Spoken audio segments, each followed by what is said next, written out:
Hello दोस्तों, आप लोगों का मेरे यूट्यूब चैनल पर बहुत बहुत स्वागत है।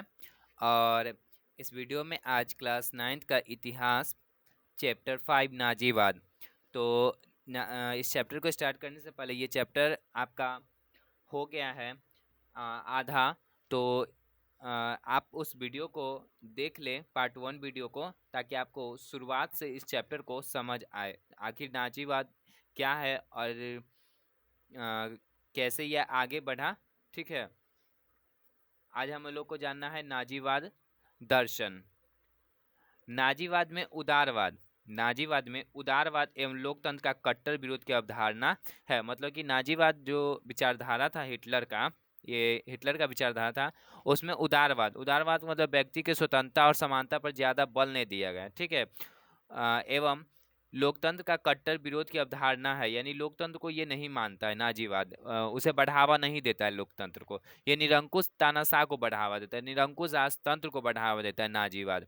अतः हिटलर ने सत्ता प्राप्त करते ही, जैसे ये सरकार में हिटलर आया, जैसे जर्मनी का चांसलर बना, सरकार में आया, पार्टी में आया, तो प्रेस तथा वाक अभिव्यक्ति की स्वतंत्रता पर प्रतिबंध लगा दिया। ठीक है, यानी प्रेस पर जो यहाँ छपता है, प्रेस और आदमी के बोलने की स्वतंत्रता जो है, उसे क्या कर दिया, उस पर प्रतिबंध लगा दिया। एवं विरोधी दलों का सफाया कर दिया, जो भी उसका विरोधी दल था। उसने शिक्षण संस्थानों तथा जनसंचार पर भी प्रतिबंध लागू किया। शिक्षण संस्थान पर भी और जनसंचार यानी जो संचार होती मतलब समाचार, ये सूचना भेजने के लिए, वो सब पर प्रतिबंध लगा दिया। इस प्रकार जर्मनी में लोकतांत्रिक आवाज को दफन करने का प्रयास हुआ। राष्ट्रवाद के लिए घातक सिद्ध हुआ ये। अब है यह दर्शन अंतर्राष्ट्रीय समाजवाद का भी प्रबल विरोधी था। हिटलर ने भी समाजवादी के विरुद्ध आवाज बुलंद किया तथा जर्मन पूंजीपतियों को अपनी ओर मिला लिया। हिटलर के इस कार्य को इंग्लैंड एवं फ्रांस की ओर से भी अप्रत्यक्ष समर्थन मिला, यानी कि इंग्लैंड और फ्रांस ने भी किसका, हिटलर का साथ दिया। और जिसके कारण उसका मनोबल क्या हो गया, बढ़ते गया हिटलर का। अंततः पूरा विश्व एक भयंकर युद्ध के नजदीक अपने को खड़ा पाया। नाजीवाद दर्शन में सत्तावादी राज की संकल्पना है, यानी कि इसमें सबसे ज्यादा जो दर्जा दिया गया वो राज्य को दिया गया, सबसे ऊपर। अर्थात इसके अनुसार राज्य के भीतर ही सब कुछ है और राज्य के बाहर एवं विरुद्ध कुछ नहीं, यानी सबसे पहले राज्य यानी देश को बचाना है। यह दर्शन उग्र राष्ट्रवाद पर बल देता है। उग्र राष्ट्रवाद का मतलब क्या हो गया आपका, कि संघर्ष के जरिए आज़ादी पाने की भावना। ठीक है, तो इसमें थोड़ा हिंसा जैसा व्यवहार हो गया, विचार हो गया, हिंसा वाला विचार। हिटलर ने सत्ता प्राप्त करते ही हिटलर ने सत्ता प्राप्त करते उग्र राष्ट्रवाद पर बल दिया। चूंकि जर्मनी में प्रारंभ से उग्र राष्ट्रवाद एवं सैनिक तत्व की परंपरा रही है। मतलब जर्मनी में बहुत सारे झगड़े हुए, ठीक है, संघर्ष बहुत सारा होते रहा। अतः हिटलर ने जर्मनी के इस मनोवृत्ति का लाभ उठाया तथा अपने आक्रामक वक्तव्यों के द्वारा, मतलब कि जो भी जो भी वो कहा, ठीक है, जो भी वो बात कहा, पूरा देश जर्मन वासियों का अपमान का बदला लेने के लिए मानसिक असर पर तैयार कर दी। वो अपने भाषण के माध्यम से जर्मन जनता को अपने ओर कर लिया और उन्हें उग्र राष्ट्रवाद की ओर बढ़ावा दिया। अब पूरे जर्मनी में युद्ध का माहौल दिखाई पड़ने लगा। नाजीवाद राजा की निरंकुश शक्ति पर बल प्रदान करता है। जर्मनी में हिटलर ने निरंकुश शक्ति का सहारा लिया और सत्ता में आते ही उसने गुप्तचर पुलिस किसकी स्थापना किया था, उसने गुप्तचर पुलिस गेस्टापो का संगठन किया, जिसका आतंक पूरे जर्मनी पर छा गया। उसने विशेष कारागृह की स्थापना की, यानी जेल की स्थापना की, जिसके माध्यम से राजनीतिक गतिविधियों का दमन किया गया। राइखस्टाग की इमारत में हिटलर ने खुद आग लगवाई, परंतु उसका दोषारोपण समाजवादियों पर मढ़ दिया। इस प्रकार उनका राजनीतिक जीवन समाप्त कर दिया गया। अब जर्मनी में एक पार्टी थी और नाजी पार्टी का एवं एक नेता था हिटलर। अब जर्मनी में केवल एक ही पार्टी बचा, कौन सा पार्टी, नाजी पार्टी। और नाजी पार्टी का जो प्रतीक चिन्ह है वो स्वास्तिक है। नाजी पार्टी का प्रतीक चिन्ह स्वास्तिक है और उसका एक नेता कौन था नाजी पार्टी का, हिटलर। नाजीवाद दर्शन में सैनिक शक्ति में हिंसा को महिमा मंडित किया जाता है। इस प्रकार नाजीवाद दर्शन द्वारा जर्मनी में असंतोष का फायदा हिटलर ने उठाया। हालांकि उसने जर्मनी की आर्थिक स्थिति में सुधार के लिए अथक प्रयास किया, यानी बहुत प्रयास किया जर्मनी की आर्थिक सुधार के लिए। देखते ही देखते जर्मनी यूरोप की सबसे बड़ी औद्योगिक शक्ति बन गया और ये जर्मनी को बहुत आगे ले गया। बहुत सारे उद्योग लगे फिर से जर्मनी में, परंतु हिटलर ने अपनी शक्ति का प्रयोग नकारात्मक दिशा में किया, यानी गलत दिशा में, जो राष्ट्र के लिए खतरनाक एवं विरोधी बन गया, जो राष्ट्र के लिए, देश के लिए अच्छा साबित नहीं हुआ।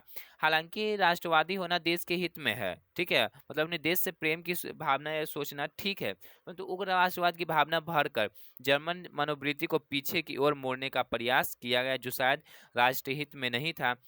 हिटलर ने जर्मनी में तानाशाही शासन की स्थापना की। तानाशाही का मतलब जिसमें केवल जो फैसला होगा, निर्णय होगा, वो केवल एक व्यक्ति के द्वारा लिया जाएगा, वैसे शासन को तानाशाह शासन कहते हैं, की स्थापना की, जिसके दूरगामी परिणाम सही नहीं हुए, क्योंकि तब पूरी दुनिया स्वयं को द्वितीय विश्व युद्ध के नजदीक खड़ा पा रहा था। अब है कि नाजीवाद का प्रभाव क्या पड़ा। यूरोप के अन्य देशों में स्वतंत्रता विरोधी भावनाओं को प्रोत्साहन मिले, या इससे और सारे देश भी प्रभावित हुए, वो भी स्वतंत्रता की ओर आगे बढ़ने लगे और विश्व में शांति विरोधी वातावरण का निर्माण हुआ तथा राष्ट्रसंघ द्वारा प्रतिवादी सामूहिक सुरक्षा के सिद्धांत को आघात पहुंचा। यानी राष्ट्र संघ का जो नियम था सुरक्षा संबंधी, उसे भी क्या हुआ, आघात पहुंचा, उसे भी चोट पहुंची और पूरे विश्व में साम्यवाद विरोधी आंदोलनों में तेजी आई। यूरोप में तुष्टीकरण की नीति का प्रचलन हुआ। द्वितीय विश्व युद्ध की शुरुआत हुई। हिटलर की विदेश नीति। अब ये विदेश नीति क्या अपनाया, तो प्रथम विश्व युद्ध उपरांत पराजित जर्मनी पर मित्र राष्ट्रों द्वारा वर्साई की संधि अपमानजनक शर्तें लाद दी गई थी। ये किसके साथ हुआ था, वर्साई की संधि फ्रांस में जर्मनी के साथ, और सैनिक एवं आर्थिक रूप से जर्मनी को पंगु बना दिया ये वर्साई की संधि के माध्यम से। पूरे जर्मनी में वाइमर गणतंत्र एवं मित्र राष्ट्रों के खिलाफ बदले की भावना प्रज्वलित हो रही थी। लोगों ने क्या किया, बहुत जर्मन के जनता ने बहुत गुस्सा हो गया और फिर अतः हिटलर ने इस परिस्थिति का भरपूर फायदा उठाया जर्मनी में और एवं बड़ी सावधानी विदेश नीति का अवलंबन किया, अपनाया। उसने विदेश नीति के मूल सिद्धांत थे, वर्साई संधि को भंग करना था पहला, उसके विदेश नीति में सारी जर्मनी जाति को एक सूत्र में संगठित करना, यानी जर्मनी के लोगों को एक साथ लाना और जर्मनी साम्राज्य का विस्तार करना, साम्यवाद के प्रसार को रोकना। इन सिद्धांतों की प्राप्ति के लिए उसने निम्नलिखित कदम उठाए। अब कौन कौन से ये कदम उठाए, तो राष्ट्र संघ से पृथक होना। ये क्या हो गया, राष्ट्र संघ से पृथक का मतलब अलग अलग हो गया। हिटलर ने अपने उद्देश्यों की प्राप्ति के लिए सर्वप्रथम 1933 में जिनेवा निषेधन की शर्तें राष्ट्रों पर समान रूप से लागू करने की मांग की, परंतु जब उसे सफलता नहीं मिली तो उसने जर्मन प्रतिनिधियों को वापस बुला लिया। 1933 में स्वतंत्र राष्ट्र संघ के सदस्य छोड़ने की घोषणा की। 1933 में क्या किया, जर्मनी राष्ट्र संघ के सदस्य छोड़ने की घोषणा कर दी। वर्साई की संधि को भंग करना। 1935 में हिटलर ने वर्साई संधि की निशस्त्रीकरण संबंधी सभी धाराओं को तोड़ने की घोषणा की एवं उसने पूरे जर्मनी में अनिवार्य सैनिक सेवा लागू कर दिया। ये कौन, हिटलर। उसने स्पष्ट शब्दों में यह कहा कि अब जर्मनी अपने को वर्साई की संधि से मुक्त समझेगा। वो उस वर्साई की संधि की सभी शर्तें क्या किया, मानने से इनकार कर दिया। अब तीसरा कि पोलैंड के साथ 10 वर्षीय समझौता, 10 वर्ष का। हिटलर ने 1934 में पोलैंड के 10 वर्षीय आक्रमण संधि की, जिसके अनुसार अब क्या समझौता किया था पोलैंड के साथ कि यह तय हुआ कि वो एक दूसरे की वर्तमान सीमाओं का किसी प्रकार का आक्रमण नहीं करेंगे, यानी एक दूसरे पर क्या करेंगे, आक्रमण नहीं करेगा, न जर्मनी पोलैंड पर करेगा और न पोलैंड जर्मनी पर करेगा। इस तरह से ये समझौता किए दोनों। अब ब्रिटेन से समझौता, तो जून 1935 में जर्मनी तथा ब्रिटेन में समझौता हुआ 1935 में, जिसके अनुसार ब्रिटेन ने स्वीकार कर लिया कि वह अपनी सैन्य शक्ति, ब्रिटेन ने स्वीकार कर लिया कि अपनी सैन्य शक्ति बढ़ा सकता है। देखिए जर्मनी धीरे धीरे कैसे कैसे ये दिमाग लगाते लगाते ये आगे हिटलर चला आया और बशर्ते वो अपनी नौसेना 35% से अधिक न बढ़ाए। हिटलर की यह एक बड़ी कूटनीतिक विजय थी। रोम बर्लिन दूरी। हिटलर की आक्रामक नीति ने जर्मनी को अंतर्राष्ट्रीय बिरादरी से अलग कर दिया। अतः मित्र की तलाश में हिटलर ने इटली की ओर हाथ बढ़ाया, एक अपना मित्र साथी बनाया, इटली को हाथ बढ़ाया और इस प्रकार रोम बर्लिन दूरी का निर्माण हुआ। इन दोनों मित्रों ने स्पेन के सैनिक शासक जनरल फ्रैंको, स्पेन के सैनिक शासक कौन है, जनरल फ्रैंको को भी अपनी मदद पहुंचाई। कम्युनिस्ट कम्युनिटर्न विरोधी समझौता। साम्यवादी खतरा से बचने के लिए जर्मनी, इटली एवं जापान के बीच कम्युनिटर्न विरोध समझौता 1936 में संपन्न हुआ, जो कालांतर में धुरी राष्ट्र के नाम से प्रसिद्ध हुआ। ऑस्ट्रिया एवं स्लोवाकिया का विलयन। जर्मन भाषा भाषी को एक सूत्र में बांधना भी हिटलर की विदेश नीति का लक्ष्य था, यानी जर्मन के लोगों को एक साथ करना, अतः वह ऑस्ट्रिया को अपने साम्राज्य में मिलाना चाहता था। प्रारंभ में इटली ने विरोध किया, परंतु अंततः ऑस्ट्रिया को जर्मन साम्राज्य में मिला लिया गया। फलतः हिटलर का मनोबल काफी बढ़ता गया। जब इसका दोस्त साथी मिलते गए तो उसी तरह क्या हो गया, इसका मनोबल भी या आगे बढ़ने के लिए और कोशिश करने लगा, इच्छुक हो गया। फिर चेकोस्लोवाकिया के सुडेंटलैंड, कौन सा जगह है, सुडेंटलैंड में जर्मन जाति के लोग रहते थे, अतः हिटलर ने चेक सरकार से सुडेंटलैंड की मांग की, जिसे उसने अस्वीकार कर दिया। फलतः इंग्लैंड, फ्रांस एवं इटली का अनुरोध पर 1938 में म्यूनिख सम्मेलन में स्विट्जरलैंड जर्मनी को दे दिया गया। लेकिन हिटलर तो पूरे चेक गणराज्य को हस्तगत करना चाहता था, यानी अपने हाथ में लेना चाहता था वो। अतः उसने 1939 में इस समस्त चेक गणराज्य पर अधिकार कर लिया। इसके बाद उसने मेमेल बंदरगाह पर भी अधिकार कर लिया, परंतु मित्र राष्ट्र मुख्य दर्शक की भूमिका से बने रहे, यानी मित्र राष्ट्रों ने कुछ नहीं किया उसमें जब जर्मनी कर रहा था, तो जिससे हिटलर का मनोबल बढ़ता गया, क्योंकि रोकने वाला कोई अब था नहीं। फिर क्या हुआ कि पोलैंड पर आक्रमण कर दिया जर्मनी। तब ये ब्रिटेन और मित्र राष्ट्रों ने जर्मनी के ऊपर कार्रवाई की और आक्रमण किया। पोलैंड के टेंजिंग बंदरगाह, कौन सा है, पोलैंड के डांजिंग बंदरगाह पर आक्रमण करना हिटलर का अगला लक्ष्य था। पोलैंड को बाल्टिक सागर तक पहुंचने के लिए जर्मनी का कुछ भूभाग दे दिया गया था, जिसे पोलिस गलियारा कहा जाता है। कह रहा है कि बाल्टिक सागर तक पहुंचने, पोलैंड को बाल्टिक सागर तक पहुंचने के लिए जर्मनी का कुछ भाग दे दिया गया था, जिसे क्या कहते हैं, पोलिस गलियारा, जर्मनी का भूभाग। हिटलर ने डांजिंग बंदरगाह तथा पोलिस गलियारे की मांग की, यानी हिटलर ने डांजिंग बंदरगाह किसको, पोलिस गलियारे की मांग की। एवं इसी प्रश्न पर जब उसने पोलैंड पर 139 को आक्रमण कर दिया, तो फ्रांस, इंग्लैंड आदि ने हस्तक्षेप कर दिया इस आक्रमण में, और इस प्रकार द्वितीय विश्व युद्ध की शुरुआत हुई। द्वितीय विश्व युद्ध का यही तात्कालिक कारण था कि जर्मनी जब पोलैंड पर आक्रमण कर दिया, तो फ्रांस और इंग्लैंड क्या किया, इस पर हस्तक्षेप कर दिया, जिससे क्या हो गया, द्वितीय विश्व युद्ध आरंभ हो गया। इस युद्ध में हिटलर का तंत्र लड़खड़ा गया तथा प्रारंभ की आशातीत सफलता के बाद मित्र देशों की शक्ति के सामने जर्मनी पराजित होने लगा। 1945 में जब विजयी सेना बर्लिन पहुंची, तब हिटलर अपने बंकर में आत्महत्या कर चुका था, यानी जमीन के नीचे बना होता है गड्ढा टाइप का बंकर, उसमें क्या किया, 1945 में हिटलर आत्महत्या कर लिया। इस प्रकार विश्व समुदाय एक तानाशाह से मुक्ति मिली एवं वैश्विक शांति हेतु 24 1945 को संयुक्त राष्ट्र संघ की स्थापना हुई। याद रखिएगा, ये पूछेगा क्वेश्चन कि संयुक्त राष्ट्र संघ, जिसे यूएनओ कहते हैं, की स्थापना कब हुआ था, 24 अक्टूबर 1945 को हुआ था, जिसका मुख्यालय न्यूयॉर्क में है। तो ये चैप्टर समाप्त होता है गाइस। और दोस्तों, अब इस चैप्टर का हम लोग एमसीक्यू क्वेश्चन वस्तुनिष्ठ प्रश्न भी देख लेते हैं। पहला प्रश्न है कि हिटलर का जन्म कहाँ हुआ था, ऑस्ट्रिया, ब्रोना नामक शहर था ऑस्ट्रिया में, वहीं पर हुआ था 1889 में।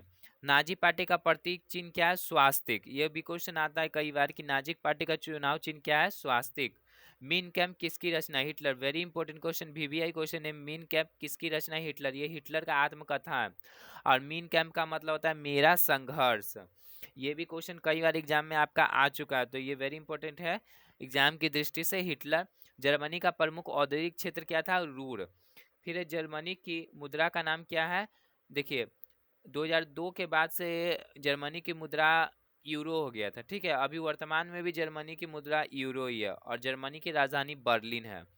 आइए सही कथनों पर चुनाव करें, सही कथन को चुनना है। तो हिटलर लोकतंत्र का समर्थक नहीं था, ये बात सही है, वो लोकतंत्र नहीं चाहता था हिटलर, वो तानाशाह नेता था, एक लीडर था। नाजीवाद कार्यक्रम यहूदी समर्थक था, ये भी गलत है, यहूदी समर्थक नहीं था, बल्कि यहूदियों का ये विरोधी था, यहूदियों को नहीं चाहता था नाजीवाद। नाजीवाद में निरंकुश सरकार का प्रावधान था, ये सही, ये तानाशाह यानी निरंकुश शासन चाहता था, इसमें विचार था इसमें। वर्साय संधि में हिटलर के उत्कर्ष के बीज निहित थे, ये भी सही है। और नाजीवाद में सैनिक शक्ति में हिंसा को गौरवान्वित किया गया था, ये भी आपका सही है। आइए रिक्त स्थानों की पूर्ति कीजिए। हिटलर का जन्म 1889 ईस्वी में हुआ था। हिटलर जर्मनी के चांसलर का पद 1933 में संभाला था। फिर वो राष्ट्रपति का पद मिल गया था, तो वो सबसे बड़ा जर्मनी का सबसे ऊंचा पद प्राप्त कर लिया था हिटलर। फिर जर्मनी ने राष्ट्र संघ से समझ विच्छेद किया, कब? 1933 में अलग हो गया था ये लीग ऑफ नेशन राष्ट्र संघ से। नाजीवाद का प्रवर्तक कौन था? हिटलर।